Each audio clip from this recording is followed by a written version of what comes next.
Okay, game. Free throw tayo, 20. Either you miss or you make. Basta ipa-percentage natin. Then, as we progress dun sa araw-araw natin, titingnan natin kung nag-i-improve yung percentage nyo.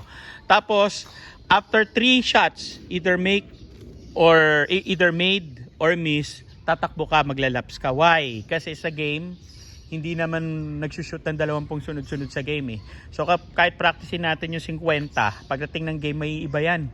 So kailangan ang drill natin, sisimulate natin yung game. So sa game, after mo nang mag-free throw ng isa, may play na. Next play na. After mag-free throw mo ng dalawa, may play na. After mag-free throw mo ng tatlo, may play na. Tama? Okay, so ganyan din ang gagawin natin sa drill. Para masanay tayo na galing sa pagod, galing sa takbo, nag-free throw ka.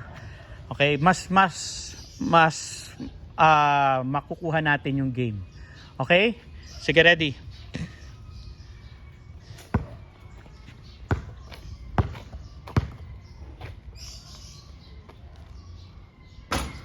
Zero, 1. Bend your knees. Square up your feet. Pwede nga naka-advance yung isa kung gusto mo. It's up to you. 0, 2. Pocket. 0, 3. Laps.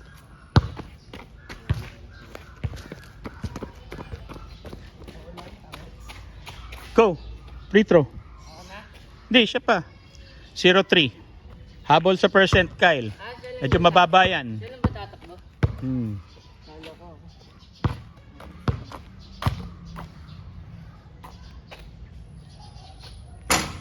0-4. Follow through. Bend your knees. Follow through. Duck shape. Much better. 1-4.